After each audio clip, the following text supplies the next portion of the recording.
안녕하세요. 저는 30대 마지막 끈을 잡고 마흔이 오지 않길 바라는 평범한 가정주부예요. 최근에 한 살 한 살 먹어가니까 쉬는 숨이 납니다. 거울을 보면 언제 이렇게 나이를 먹었나 싶어서 깜짝 놀랍니다. 우리나라에서 여자가 나이가 많으면 안 좋다는 말을 종종 듣곤 해요. 열매도 시간이 지나면 달고 예쁘게 색을 내듯이 여자도 나이가 들면 그 시기만의 매력이 있는 거 아닐까요? 그러나 외적으로 나이가 들키면 억울하기도 하죠. 시집을 가면 일단 시댁 가족들의 서열대로 위치가 정해지죠. 제가 나이가 많아도 나연히 시누이에게 막 할 수 없고 시댁 가족들 눈치를 봐야 하는 게 사실이죠. 외국에서는 서로에 대한 존중과 사생활 보호가 중요해요. 이런 분위기가 우리나라에서도 조금씩 변해가고 있긴 하지만 아직도 이런 것이 없어져 가고 있진 않아요. 제가 시댁 가족이라는 사실을 내세우면서도 옳게 언니를 괴롭힌 적은 한 번도 없었습니다. 제 누이는 정말로 과도한 정도로 제게 어떤 일이든지 할 수 있다고 생각하고 제게 웰컴 투 헬시월드를 보여줬다. 자신의 이익을 위해 가족과 주변 사람들을 인위적으로 어렵게 만들었던 우리 누이의 최후는 도대체 무엇일까? 모두 함께 들어보자. 제 오빠와는 나이 차이가 10살이 남아서 매우 어린 나이에 누이가 되었다. 오빠와의 나이 차이 때문에 당연히 언니도 나이가 한참 많을 것이다. 나이가 많아지면서 성인이 된 나에게도 언니는 늘 아가씨라고 부르며 항상 존댓말을 사용했다. 내가 더 어리고 웃는데 왜 자꾸 존댓말을 하는지 이해가 가지 않았다. 엄마는 언니에게 존댓말을 쓰지 말라고 했지만 진짜 이상하다. 이상한 점이 뭐가 있을까? 나보다 나이가 많고 너무 잘해주려고 눈치를 보는 것 같아. 그냥 동생으로 생각해주면 안 될까? 더 편하지 않을까? 시집살이가 그러는 건가? 어떻게 해도 언니는 그럴 리 없다. 괜히 남을 괴롭히는 걸로 욕을 먹을 건 아니니까. 그걸 너무 편하게 대하려고 하니까. 너는 그렇게 해. 난 절대로 신우가 있는 집에 시집 안 갈 거야. 너무 불편해. 그게 어디야? 마음대로 되니? 내가 그 말을 들어봤지? 때리는 시어머니보다 말리는 시누이가 더 밉다고. 나중에 시집 가봐. 그 말이 무슨 말인지 알 거야. 전 정말 여동생이 있는 남자와는 절대 결혼하지 않겠다고 다짐하고 또 다짐했습니다. 하지만 혼자 다짐한다고 그게 되는 일이 아니었어요. 저도 대학을 다녀가고 직장에 취업하고 그러다 남자를 만나 사랑을 하게 됐어요. 사랑에 빠지면 그 사람만 보이고 그 사람의 가족이라든지 그런 건 나중 문제라고 생각해. 저 또한 결혼을 하지 않겠다고 그렇게 다짐했는데도 다정하고 잘생긴 신랑에게 빠져서 완전히 콩깍지가 씌어버렸어요. 자기야, 그렇지만 자기 여동생 성격은 어때? 좀 철이 없다고 해야 하나?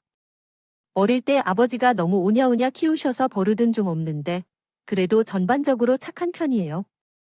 그래서 결혼도 나보다 일찍 한 거고. 그렇구나. 왜 아니?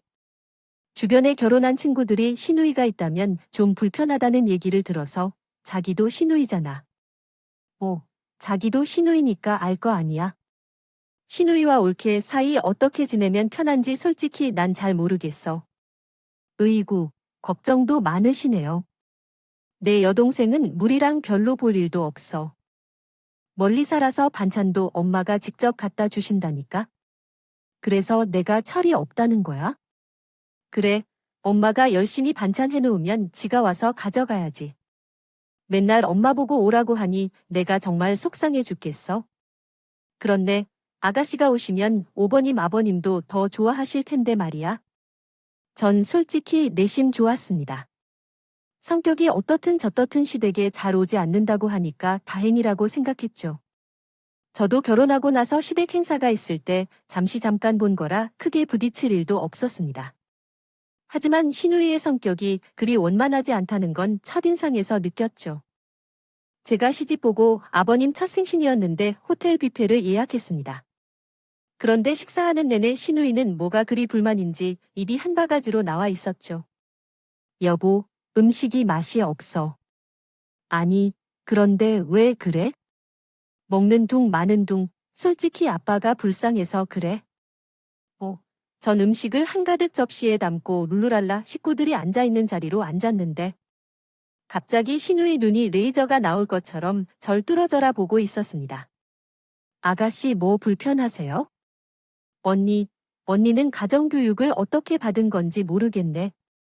네, 언니 시집 보고 우리 아빠 첫 생신인데 호텔 뷔페 그냥 이렇게 얼렁뚱땅 넘어가려고. 얼렁뚱땅이라뇨? 저, 여기 예약하느라 애먹었어요. 그리고 아버님도 여기서 식사하시는 거 좋다고 하셨고요. 아무리 아빠가 좋다고 해도 첫 생신인데 언니가 직접 음식해서 대접해야 하는 게 둘이 아닌가? 저보단 아이돌 7살이나 어린 게 말끝을 딱딱 잘라 먹는 게 정말 얄미웠습니다. 저, 주둥아리를 아주 뽑아버리고 싶을 정도였다니까요. 우리 엄마 생일에는 이런 일이 없었으면 좋겠는데. 내 말 이해했음? 어머님 생신 땐 제가 어머님께 여쭤보고 준비하도록 할게요. 진작 좀 그런 머리가 돌아가지. 아, 정말 뒷목을 잡을 정도로 저걸 어떻게 할까? 머리끝까지 화가 났죠. 하지만 신우이는 시댁 식구들이 있을 땐 분위기 메이커가 되어온 가족을 웃게 했죠. 전 식사를 하다가 너무 기분이 나빠서 잠시 로비에서 쉬고 있는데 심해부가 내 마음을 이해한다는 듯 다가왔습니다. 아까 기분이 얼마나 안 좋았는지 알고 있었나요? 아니면 거짓말입니까? 미희가 장인 장모님 여러분을 준비하고 신속한 것을 세심하게 처리하고 싶어 합니다. 이해해 주시기를 부탁드립니다. 아가씨는 복을 받았네요. 그런 아가씨를 사랑해서 그런가요? 당연히 제 아내인데 제가 관리해야지만 뒷일까지는 제가 맡을 테니까 제발 좀 도와주세요. 좀 형님에게 들었던데 같은 학교 출신이라던데 맞죠? 네, 저도 들었어요. 그러면 비희 씨끼리 한 번씩 동문회를 만들어봐요. 어떻게 저런 남자가 신우이와 결혼했는지 의문이 들 정도로 심해보 능력도 있고 외모도 출중한 스리가이였습니다. 제 남편도 나쁘지 않지만 심해부는 참 이해심이 많은 사람이었어요. 한 번씩 신우이를 만나는 날 빼고 다른 가족들과는 결쟁하지 않았습니다. 시부모님도 남편도 너무 좋은 분들이었죠. 시어머니는 일하는 며느리가 힘들다고 절들 챙겨주시고 아버지도 시집 보고 나서 며느리가 생겼다며 너무 좋아하셨어요. 결혼 1년은 전 정말 잘한 결혼이라고 생각했습니다. 좋은 시부모님과 믿음직한 남편까지. 그런데 내가 잊고 있던 사람, 그 사람은 내 시누이였다. 정은아, 어떻게 해야 할까? 왜냐하면 일이 있었기 때문이다. 나의 남편은 밤늦게 전화를 걸었다. 시아버지가 전화를 걸어왔고 나는 사색에 잠겼다. 어떻게 해야 할지 모르고 있었다. 저기요, 왜 그래요? 내가 유서를 써서 나가고 있다고 하던데 사실 시누이는 최근 남편과 이혼한 후 우울증에 빠졌다. 아니, 그럴 리가 없잖아. 시어머님은 그런 시누이를 보며 매일 눈물을 흘렸다. 진짜 나는 최서방이 그럴 줄 몰랐어. 아니, 우린 미희를 두고 바람을 피웠다니 불쌍해서 어쩌지? 그런데 우리 미희를 두고 바람을 피웠다니 불쌍해서 어쩌지? 그래, 저도 그렇게 안 봤는데 열날 물속은 아나요? 삼천리 사람 속은 모르나요? 그렇게 서방이 수준 이하인 줄은 꿈에도 몰랐어.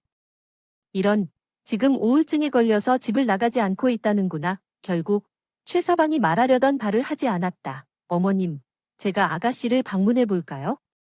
그런다면 나가지 마라. 내가 가자고 하면 울기만 할 것이고 엄마가 마음 아프게 할 것이다. 하지만 너희는 젊은 사람들이니까 서로 잘 대화할 수 있을 거야.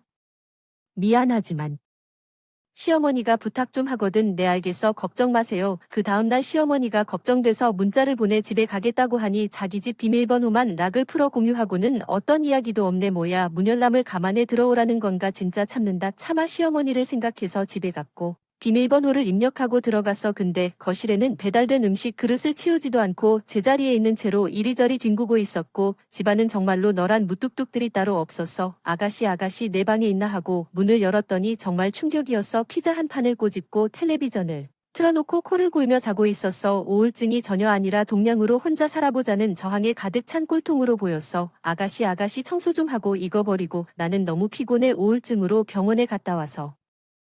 그렇게 서방이 수준 이하인 줄은 꿈에도 몰랐어. 이런, 지금 우울증에 걸려서 집을 나가지 않고 있다는구나. 결국 최 서방이 말하려던 말을 하지 않았다. 어머님, 제가 아가씨를 방문해 볼까요? 그런다면 나가지 마라. 내가 가자고 하면 울기만 할 것이고 엄마가 마음 아프게 할 것이다. 하지만 너희는 젊은 사람들이니까 서로 잘 대화할 수 있을 거야. 미안하지만. 하던데 약은 먹었어요. 온천지가 약이야. 아, 눈 있으면 보면 될 거 아니야? 전 걱정이 돼서 물어본 건데 너무 어이가 없었습니다. 청소를 하면서 식탁 위를 치우니 정말 약이 많긴 많았습니다.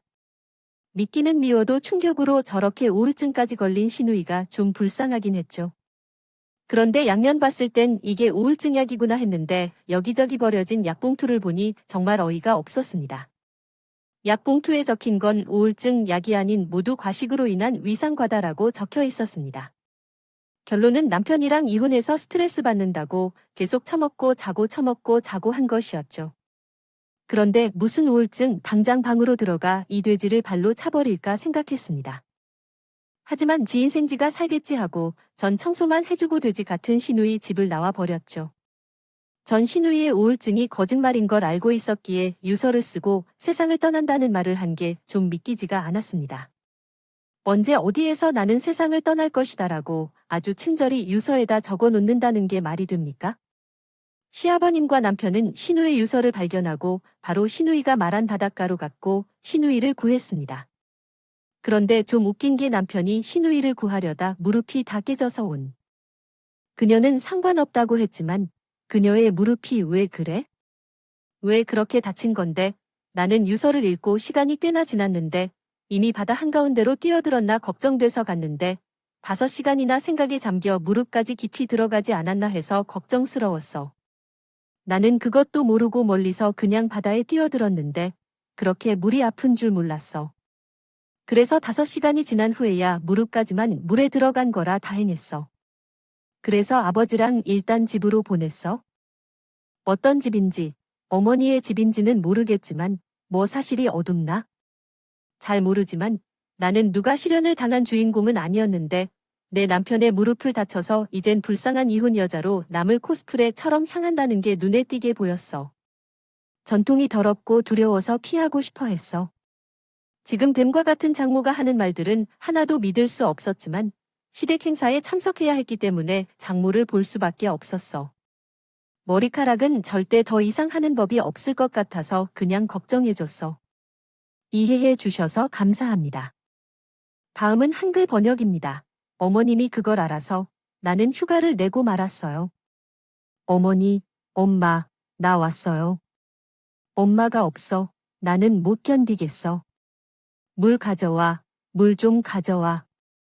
얼굴만한 크기의 감자칩을 소파에서 먹으며 누웠더니 마침내 목에 걸리게 되었어요. 처음에는 아무렇게도 안 하고 그냥 둬도 되나 싶었지만 결국은 생명이 먼저라고 판단해서 물을 가져다 줬어요. 뭐야, 왜 이 시간이나 가져오냐고 일부러 그랬어요. 그렇게 한참 있다가 가져오는 거냐고? 일부러 그랬어요. 이혼한 뒤에 살이 20kg이나 찐 처제를 보고는 괜찮다고 시부모님께서는 이렇게 우울증 약 때문에 생긴 부작용이라고 믿었어요. 그게 땡이지. 저렇게 처먹는데 어떻게 안 될 수가 없어요. 정말 우울증인가요? 우울증 걸린 사람들은 아무 의욕이 없다던데 그건 뭐냐?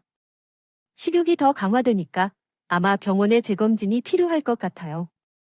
그게 진짜 왜 때려요? 때려요. 때려보라고. 저도 이제 일한십니다 싶어 아무것도 안 하는 것은 싫었어요. 그래서 저한테 7년은 종종 초절을 먹던 그 감자칩을 즉시 버리고 거실 창문 쪽으로 빨리 가 찢고 앉아 있었어요. 창문을 바라보며 아무 생각 없이. 처음에는 그게 미친 거 아니냐고 생각했어요. 우울증이 아니라 다른 정신병인가 싶기도 했어요. 그러나 누이가 그렇게 우울증 환자처럼 변신했던 이유는 한 가지가 있었습니다. 그것은 곧 시어머니가 오는 것을 눈치챌 때였습니다. 왜 또 그래? 엄마가 죽는 걸 보고 싶어? 미안해. 엄마가 꼴값을 니다. 이 말이 나도 모르게 입 밖으로 튀어나오려 했지만 간신히 참았습니다. 내가 부모님을 그렇게 상처 주고 싶을까? 도대체 내 머릿속에 무슨 생각이 들었던 걸까? 나는 진짜로 이해가 되지 않았습니다. 어머님은 나가 저렇게 변한 후로 건강이 좋지 않아졌습니다. 그 어머니를 보며 마음이 아팠습니다. 이번 제사 음식은 내가 다 해주겠다고 말했습니다. 내가 어떻게 다 처리할 것인지 조금 걱정스러웠지만 그녀가 내가 할 수 있을 거라니 걱정하지 말라고 말하자 나는 그렇게 어머님을 방으로 모셔들고 제사 음식을 준비했습니다. 무슨 생각으로 오셨는지 누이는 나가 제사를 드리는 것을 가만히 지켜보았습니다.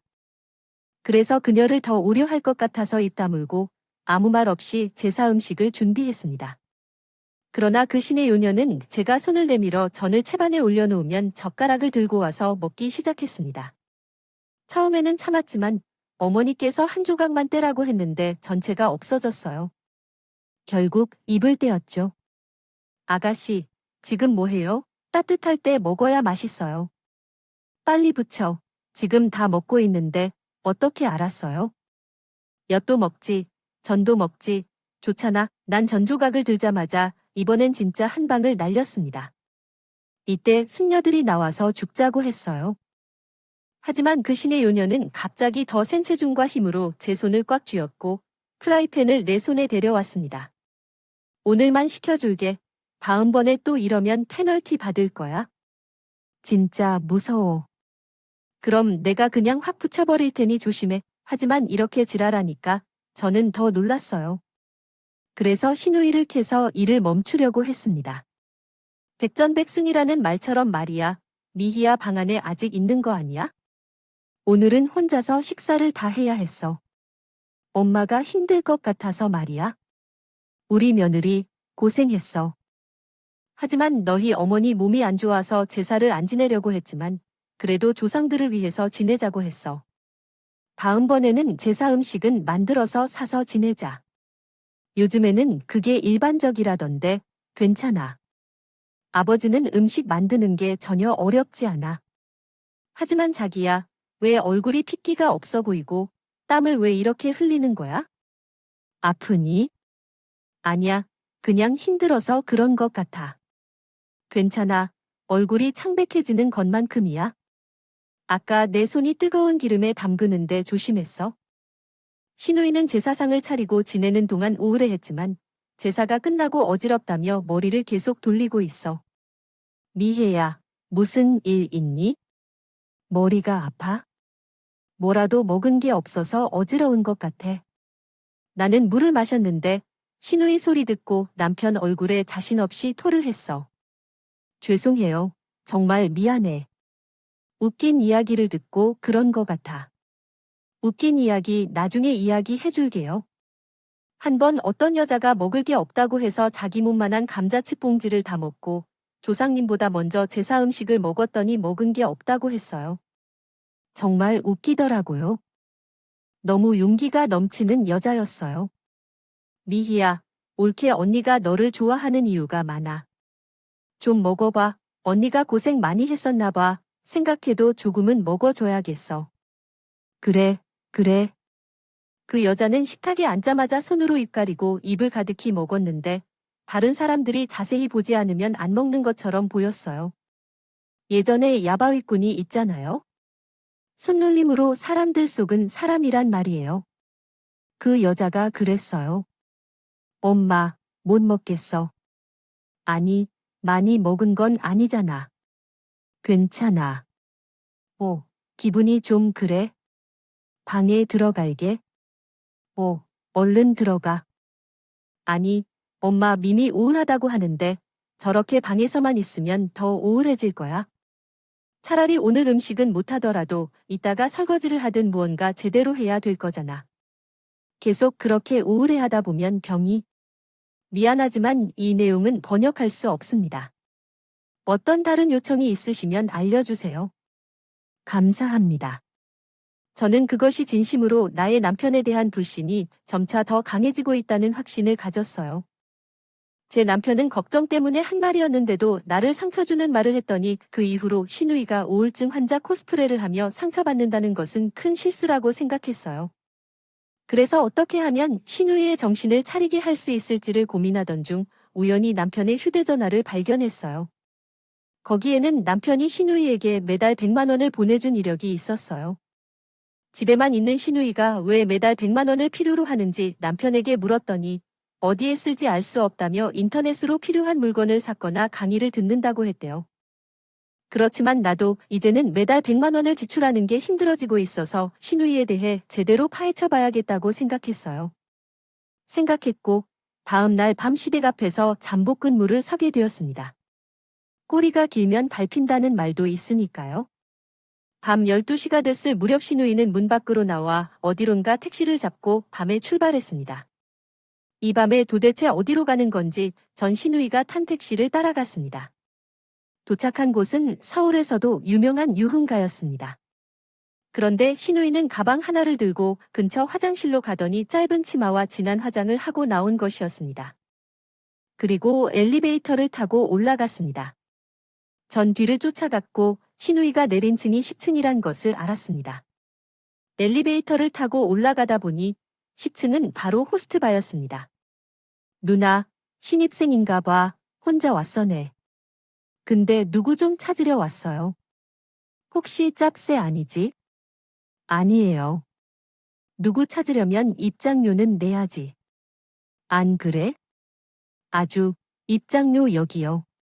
한 번 사람을 찾도록 요청한 결과 10만 원을 받고 또한 10만 원을 주며 집에 들어간 것을 보니 미친 시누이가 무슨 짓을 할지 진심으로 궁금했습니다. 그 이유는 너무나 충격적이었기 때문이다. 시부모님과 남편을 떠나고 이혼까지 한 여자가 코스프레를 하며 돈을 낭비하고 있고 가족들은 그녀를 걱정하며 가만히 있을 수도 없었다. 술에 취해 어린 남자에게 돈을 흩뿌리며 신전대접을 받고 마음에 드는 남자를 만나 2차까지 가는 등 이해하기 어려운 행동을 보여주었다. 나는 그녀의 진짜 모습을 알게 되었고 그녀가 바람을 피워 이혼까지 했다는 것을 알게 되었을 때 무척 충격을 받았다. 그 후로 황서준 씨의 연락처를 알아볼 생각이 들었고 그녀가 이혼할 당시의 한 일들에 대해 깊이 알아보게 되었다. 심해보는 자신의 잘못 때문에 시누이랑 이혼한 것에 대한 죄책감 때문에 미국으로 도망을 갔다고 들었습니다. 전 사실을 확인하기 위해 심해부에게 전화를 걸었죠. 안녕하세요. 저 정주란이에요. 정주란이요? 아, 안녕하세요. 잘 지내셨어요? 속이 아니죠. 그냥 한국에 있어요. 그런데 제가 뭐 그 집안과 아직 끝낼 일이 남았나요? 근데 아무 말 없이 떠난 건 그냥 더 크게 일을 벌이기 싫었어요. 네가 뭔 짓을 했든 다 내 잘못이라 생각하고 떠난 건데 다시 이렇게 연락을 주시니 당황스럽네요. 아니, 그게 무슨 말씀이세요? 아가씨가 무슨 짓을 했다는 건가요? 저희 이혼한 거 미희한테 못 들으셨어요? 아니, 이제 남편이 바람을 피워서 이혼했다고. 정말 걔는 봐주려고 해도 봐줄 수가 없네요. 제가 바람을 피웠다고요? 제가요? 정말 작살내고 싶은 거 참고 미국 온 건데 날 그렇게 또 매장시키네요. 미희 한두 놈이 아니라 아주 문어다리로 바람 피웠어요. 그 불륜을 저지르고 입 다물고만 있었어도 시원찮을 판을 거짓말까지. 제가 계속 말하면 어떨 것 같아요? 저의 억울함을 메일로 다 보내드릴게요. 확인하시면 아실 거예요. 시누이의 전 남편은 메일을 보면 모든 것을 알 수 있다는 말을 남기고 전화를 끊었습니다. 다음 날 아침, 제 메일로 시누이가 왜 이혼을 했고 이혼 사유가 무엇인지 확실히 알 수 있었습니다. 신증만 있을 뿐 물증이 없어서 식구들에게 이제껏 참고 말하지 않았습니다. 하지만 이제 확실한 증거가 있으니 가족들도 모두 알아야 한다고 생각했어요. 타이밍이 중요했습니다. 가장 높이 올랐을 때 떨어지면 가장 아픈 것처럼 시누이가 무장해제가 됐을 때 제가 허를 찔러 계획을 세웠습니다. 디데이 전에 시누이의 생일날이 모든 것을 가족들에게 보여주려고 마음먹었습니다. 제가 포커페이스로 시댁에 가서 예쁘게 차렸습니다. 제 생일이라고 해서 너무 좋아해 주셨는데 지금 어떤 일이 일어날지도 모르면서 이야기죠. 너 요즘 조용하다. 정신 좀 차린 거야? 그럼요. 요즘 골치 아픈 일이 해결돼서 정신이 맑아졌어요. 뭐가 그렇게 중요한데? 아버님, 손편지 보시니? 너무 좋아하셔요. 이전에 생신 때 손편지 썼잖아요. 어느 날, 그 다음 날에 500만 원이라는 용돈을 주셨어요. 아버지는 정말 마음이 여위어 보이시네요. 그냥 며느리로 받아주시는 아버님 감사합니다. 그냥 편지를 썼을 뿐인데 말이지요. 맞아요. 저는 지금부터 아가씨에게 매우 소중한 정보를 준 것 같아서요. 그러니 아버님이 이렇게 도와주셔서 감사합니다. 이 멘트가 정말 좋죠? 예. 신우이는 제 말을 듣자마자 방으로 들어가서 오래 나오지 않았어요. 신우이가 덫에 걸렸다는 걸 보고 피날레만 잘 장식하면 끝날 것이라 생각했습니다. 오늘은 우리 딸의 생일이라 그런지 기분이 정말 좋아 보여요. 그래서 가족들이 날 사랑하는 걸 다시 한번 알게 됐어요. 이런 식으로 가족들의 사랑 속에서 상처도 치유된다는 거죠. 그러니 이제 혼자 슬퍼하지 말고 혼자 아파하지 말아요. 아빠의 말을 잘 알겠어? 그래서 오늘 아빠를 위해 준비한 게 있어요. 신우이가 아버지에게 편지 봉투를 건네주었어요. 편지 때문이 아니에요. 아버지의 마음이 너무 아픈 것 같아서 솔직하게 써봤어요. 아이고, 어머니 아이고. 아빠, 언니가 용기 내서 쓴 편지 같은데 함께 들어도 될까요? 아빠의 좋은 목소리로 읽어주세요. 네, 미희 언니의 편지인데 함께 들어봅시다. 또다시 성장했다. 역시 내 동생의 솜씨를 한번 들어볼까? 네, 오늘 나의 기분이 좋아. 우리 딸의 생일이니 멋지게 한번 읽어주실래요? 아빠는 편지 봉투를 꺼내셨고 언니가 적은 편지를 낭독하셨습니다. 저를 퇴원하게 해주시고 길러주셔서 감사드려요. 사랑해요, 아빠. 응, 그런데 뒤에 또 뭐가 있네. 이것도 읽어볼까? 언니는 모처럼 한참 바라보다가 아빠는 점점 얼굴이 붉어지셨습니다. 문제의 내용은 내가 사랑하고 아프게 했던 내 딸의 이혼 판결문이었다. 정부의 주장은 다음과 같다. 대한민국 민법에 따른 이혼 청구에 관한 판결, 재판성 이혼 사유로 피고인은 혼인 기간 중 총 8명의 남성과 부도덕한 성생활을 했다. 고소인이 주는 생활비로 8명의 남성들과 성생활을 자주 하려고 하며 이를 위해 모텔 및 호텔에서 탕진했다. 이는 적법한 남편으로 있던 고소인에게 지울 수 없는 정신적 충격을 주었다.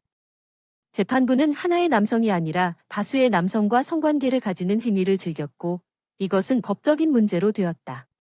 무기를 요구하면서 증거 조작과 거짓말을 반복하며 결국 이혼을 준비 중인 원고에게 자신의 잘못을 인정하지 않았다. 피고는 협박과 폭력을 계속 가하며 이혼을 인정하지 않으려고 하였고 원고에게 6주 동안 봉투를 입혔다. 피고의 이러한 행위로 인해 혼인관계가 파탄에 이르러 원고가 상당한 신체적인 정신적 고통을 겪게 되었음이 명백하다. 따라서 피고는 원고에게 정신적 손해를 배상할 책임이 있다. 혼인 생활 내용, 혼인 기간, 혼인 파탄의 원인 및 책임 정도 등을 고려하여 위자료로 1억 5천만 원을 지불해야 한다. 아버지는 이혼 사유를 알고 있었고 편지 봉투 뒤에 있는 사진을 보았다. 그 사진에는 신우이가 다른 남자들과 호텔에 들어가는 모습, 신우이가 상처를 입어 다치는 사진이 담겨 있었다. 아버지는 분노를 참지 못하며 신우이의 머리카락을 잡고 실내를 끌고 다니며 비난했다. 이 여자 덕분에 좋은 일자리가 매일 소멸하는 것이고 어머니는 병까지 얻어 저렇게 되어 있으니 뭐 어쩌라고.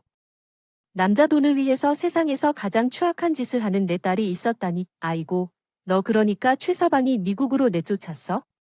입이 있으면 말해. 말을 하라고. 그게 아니라 근데 저기 들어있는 거야? 너 오늘 나 죽이려고 일부러 이건 넣었지? 뭐 죽이고? 너 혼자 호의호식 가려고 신우이가 경악할 만했어. 본인은 아버님께 500만 원이라는 용돈을 받을 수 있다는 제 말에 속아 가식적인 편지를 썼어. 전 신우이가 잠깐 방을 비운 사이 이혼 사유와 신우이의 불륜 증거를 몰래 넣어두었어. 너, 누나가 눈의 딸 아니야. 난 최서방이 잘못해 이혼한 줄 알고 또 매일 밤 내 딸이 너무 불쌍해서 눈물로 짓는데 이런 더러운 우울증 어디 가면 넌 돌았어. 난 미쳤어. 우울증이든 뭐든 너 정신병원 가. 정은아이, 물건 정신병원 보내라. 빨리.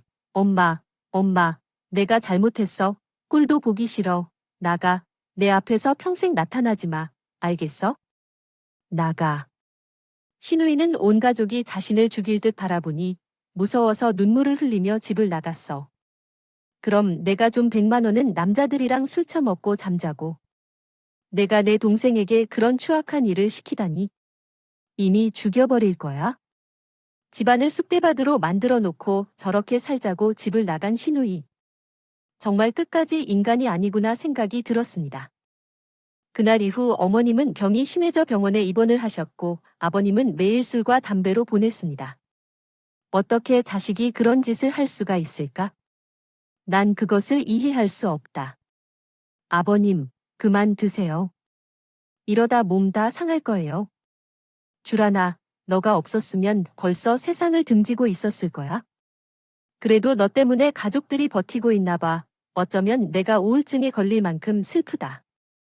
유서를 쓰고 바다에 뛰어든다면 너를 알아볼 거야. 내가 죽어야지. 정말 생각해보면 유서를 쓰고 세상을 등지려 했던 그 순간 신우이는 부모를 속이고 자기가 피해자인 척하면서 부모에게 상처를 줬어. 그것이 어떻게 가능한 거지?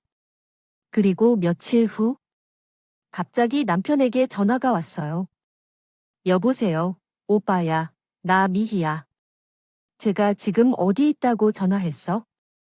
내가 인간이야? 오빠야.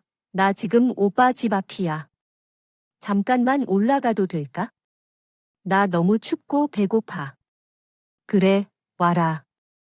와, 내가 그때 엄마, 아버지 때문에 너한테 할 말도 제대로 못했는데 와서 상판떼기 보고 해보자. 빨리 올라와. 남편은 신우이를 우리 집으로 불렀고 신우이는 슬리퍼가 트레이닝 차림으로 우리 집을 찾아왔어요. 오빠, 미안해. 도저히 엄마, 아빠한테는 갈 수가 없어. 그리고 지금 뭔가 많이 오해하고 있는데 내가 다 그런 거 아니야? 최서방도 바람 피우는 것 같아서 나도 화가 나서 그랬다고 믿어줘. 제발. 그리고 나 갈 데도 없고 돈도 없어. 오빠 집에서 방 구할 때까지 지내면 안 될까? 아니면 오빠가 지금 돈을 좀 주면 내가 방을 알아볼게. 야, 쌍년아. 밥을 하나 지금 이후로 너한테 시원한 돈 주지 않을 거야? 그리고 믿어달라. 어이가 없네. 내가 최서방한테 전화해서 너무 미안하다고 빌고 빌고 또 빌었어. 근데 화가 나서 바람을 피웠다고. 너 진짜 엄마 말대로 정신병원 가야겠다. 사이좋게 지내다가 갑자기 현실의 문제가 발생해 정신이 혼란스럽고 어려운 상황에 놓인 주인공의 이야기야. 정인이란 인물이 집안에 혼란을 일으키며 가족관계를 불안정하게 만든 것 같아. 주인공은 시부모님과 남편 사이에서 갈등이 생기는 모습을 보여주고 결국 신우이에게 쌍따귀를 날리고 상황을 해결하려고 했어. 하지만 정인이의 행동으로 정신적으로 피해를 입었다는 얘기로 보이는데 마지막에는 정신병원을 보내버렸다고 해 주인공은 혼자서 모든 상황을 해결하겠다는 결심을 하는 모습이 담겨 있어. 영화나 드라마 속 주인공과 같은 어려운 상황 속에서 결심을 다지고 혼자 해결해 나가는 모습에 공감할 수 있는 아픈 이야기인 것 같아요. 우리 가족 앞에 다시 나타나면 너는 내 손을 지지한 다음에 내가 너를 아주 제대로 지지해 줄 거야. 알겠니? 여동생은 완전히 겁을 먹고 이제 자신이 아무리 거짓말을 해도 믿어줄 사람이 없는 것 같아 보이더라. 그녀는 도망쳐서 집을 나갔어. 왜 지금까지 말을 안 했어? 너가 그녀한테 그런 짓을 당했는데도 그래도 가족이라고 믿었고 저러다 말할 거라고 생각했어. 하지만 어머님, 아버님 그리고 힘들어하는 당신을 보니 이건 아니라고 생각했어. 그래서 그녀에 대해 알아보고 난 더 이상 가족들이 상처받지 않도록 노력했어. 여보야, 내가 미안해. 그런 줄도 몰랐어? 그 집에 있으면서도 당신은 모르고 있었잖아, 지금까지. 그리고 나는 그녀가 정신을 차리겠지 기다렸고 누구의 잘못도 아니야. 그러니까 너무 자책하지 마. 여보야, 남편은 눈물을 흘리며 용서를 구해줬어. 그리고 시부모님과 함께 일상을 찾아갔어. 하지만 시부모님은 한 번도 그녀에 대한 이야기를 하지 않았고, 시아버지와 남편은 그녀의 전화번호를 차단했어.